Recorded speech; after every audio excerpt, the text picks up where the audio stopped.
आप तो कह रहे हैं कि साहब कांग्रेस में ही बगावत शुरू हो चुकी है, ऐसा कैसे है? अच्छा, तो क्या गलत बोला है सर? आप ये बताइए सर, सदन के अंदर शशि थरूर जी को क्यों बोलने नहीं दिया गया? अब ये कोई ना कहे उनसे अच्छा वक्ता कांग्रेस के पास है, मनीष तिवारी को क्यों नहीं बोलने दिया गया? अरे इन दोनों ने बोलने के बाद भी जब नहीं बोलने दिया गया, इनसे पूछा गया तो इन्होंने कहा कि ये ऑपरेशन सिंदूर और भारत के विरुद्ध कुछ नहीं बोलेंगे, और आप भारत के विरुद्ध बोल रहे हैं, तो बगावत तो है ही। अच्छा, आपने फिर बोला, और राजीव शुक्ला ने दूसरे दिन डेड इकोनॉमी पे भी आपके अगेंस्ट बोला। ये तो तीन प्रोमिनेंट लीडर हो गए। उसके पहले गुलाम नबी आजाद आपके रास्ते से पूरी तरह से पहले ही अलग हो चुके हैं।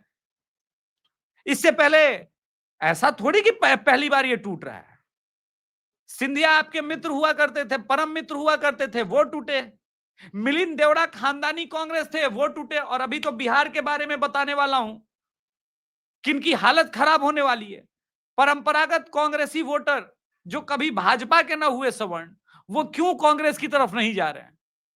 और जिससे लगता है नाम में टाइटल पढ़ के कि कोई पांडे, कोई तिवारी जनसुराज के फेवर में, तो उनको मैं बता दूं कि रोहतास और कैमूर में अगर आप जाएंगे तो बहुत बड़ा परंपरागत कांग्रेसियों का एक गढ़ रहा है, रोहतास में, बक्सर में, कैमूर में। और ये सब सवर्ण ही हैं, पंडित और स्पेशली राजपूत, ये दो कम्युनिटी।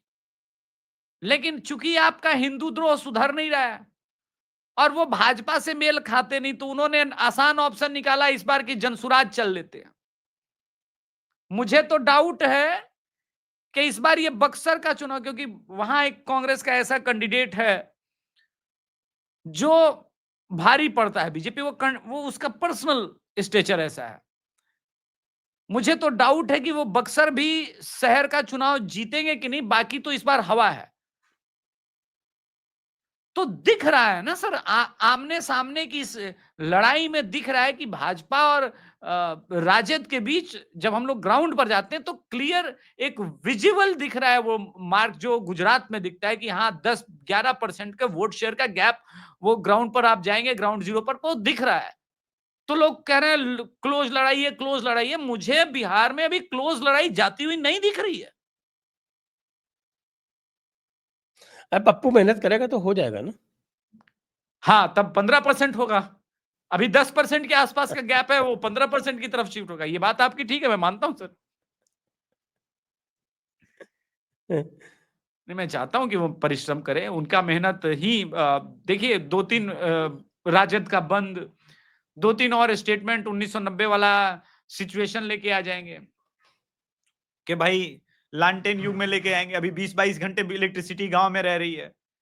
इनफैक्ट आपने देखा होगा कि उत्तर प्रदेश के बिजली मंत्री को बिहारियों ने रेल दिया, बोला तुम अपना संभालो, हमारा मत बोलो, हमारा भी इलेक्ट्रिसिटी डिपार्टमेंट तुमसे बहुत बढ़िया है। इस पीक बरसात में भी हमारे तरफ बिल्कुल, और ये सही बात है सर, आंधी और बरसात के बाद भी इलेक्ट्रिसिटी बिहार में एकदम फुल ऑन है। पिछले 3-4 दिन से पटना में हैवी रेन है, लेकिन कोई फर्क नहीं पड़ा, इलेक्ट्रिसिटी है। तो उसको लंटेन युग में लेके जाएंगे। अरे भाई साहब, एलईडी युग आए हुए जमाना हो गया, अब तो सीएफएल का भी टाइम नहीं रहा। आप वापस चीजों को लंटेन युग में लेके जाएंगे। नहीं तो ये सब आपके कहने से मुझे कोई ऐसी बगावत तो नहीं दिखती है। कुछ थोड़ा बहुत लोग जो है वो बेचारे राजीव शुक्ला को पता नहीं था कि राहुल गांधी क्या बोल रहे हैं, तो इसलिए वो इंडिपेंडेंट बोल दिए, बाद में माफी मांग लिया। अच्छा, शशि थरूर जी को भी पता नहीं था? शशि थरूर जी को तो अच्छा सा पता था। शशि थरूर जी को तो कह ही देगा कि आप नहीं बोलेंगे, तो अच्छा, चुपचाप मनीष वो तिवारी जी को? मुंह पे ताला लगा के बैठ गए। अब ये लोग तो मनीष, वो है ना जो जो देश के हित में खड़े हो गए, पार्टी हित को छोड़ के। अरे पार्टी सर, का तो जब Osama bin Laden Congress party में है तो वो थोड़े ना अलग होगा। Osama bin Laden, Mohammad Ghori, Mohammad Ghaznavi, उनका बगावत थोड़ी ना है। मुस्लिम लीग थोड़ी ना कांग्रेस के साथ बगावत कर रहा, वो तो अलायंस में ही है। जिनके अंदर थोड़ा बहुत राष्ट्रवाद है, हिंदुत्व बचा हुआ है, सनातन संस्कृति, भारतीयता बची हुई, वही तो अलग हो रहे हैं ना। बाकी गजनवी और गौरी के वंशज तो अभी भी खड़े हैं ना कांग्रेस के साथ। वो कहां इधर उधर भटकेंगे, वो थोड़ी ना बगावत करेंगे, वो बगावत करने की परिस्थिति में भी नहीं है। हाँ? तो ये स्थिति नहीं है। देखिए, 100 बात की एक बात ये है कि क्या बिहार के चुनाव को राहुल गांधी बचा पाएंगे?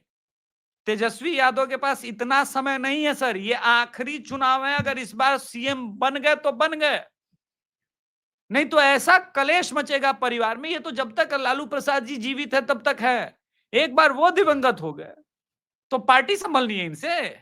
ये चिराग पासवान नहीं है कि पिताजी नहीं रहे, पार्टी नहीं रही, एक सांसद की पार्टी हो गई और वहां से स्ट्रगल करके शून्य से अपने आप को वापस खींच के लेके आ गए। तेजू भैया का कोई इम्पैक्ट है क्या? अरे तेजू भैया ने परसों 4 दिन पहले मुजफ्फरपुर में रैली की, सुनिए गजब की बात। उन्होंने बोला कि हमारे जो 40 समर्थक हैं हमारे अलावे, वो सब निर्दलीय लड़ेंगे।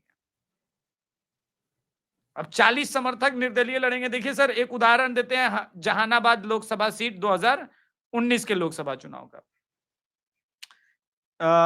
चंद्रेश्वरी जी थे तेजस्वी के, तेज प्रताप यादव के करीबी, और तेजस्वी का और लालू प्रसाद यादव के जो हॉट फेवरेट थे सुरेंद्र यादव थे। तो तेज प्रताप यादव ने ना आओ देखा ना ताओ, बोला हमारा कैंडिडेट को आप टिकट नहीं दीजिएगा, निर्दलीय लड़ेगा हमारा कैंडिडेट, और हम जाएंगे चुनाव प्रचार में। अब उनको मिला कुल मिला के 8,000 वोट। तेज प्रताप यादव ने प्रचार प्रसार किया, इतना तो है ही बेचारे का कि 8,000 वोट दिला दे। जदयू सीट 1400 वोट से जीत गई लोकसभा की।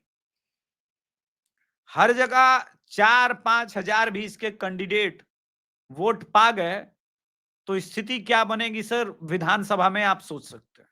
और दूसरी बात ये, इस बार ताल जो है तेज प्रताप यादव विधानसभा चुनाव लड़ने का हसनपुर से नहीं, कह रहा है मैं महुआ का चुनाव लड़ूंगा। तो दीघा से लड़ते थे ना पहले ये। हसनपुर नहीं, एक बार महुआ से भी लड़े हैं, उसके बाद हसनपुर गए थे। इस बार जो है वापस कह रहे हैं हम महुआ लड़ेंगे। और जनता चाहती है। कमाल का स्टेटमेंट तो ये दिया कि बताइए हम मना करते हैं कि सावन में मांस मछली नहीं खाना चाहिए, फिर भी सावन में मांस मछली खाता है सब। उससे बड़ा कमाल का स्टेटमेंट दिए कि हरियाणा वाला यादव जो है वो पूरे परिवार को तबाह और बर्बाद कर रहा है। तो साफ साफ इशारा है ना, लोगों को पता है ना कि हरियाणा वाले कौन हैं। और बिहार में वाई कम्युनिटी का जो एक्सेसिबिलिटी था लालू प्रसाद यादव जी से, वो नहीं है तेजस्वी यादव से। वो वही बात है ना कि हरियाणा वाले से पहले मिलेंगे, उसके बाद तो पहले हरियाणा वाले से मिलेंगे तब। तो इसी कारण से ये बगावत दिखता है।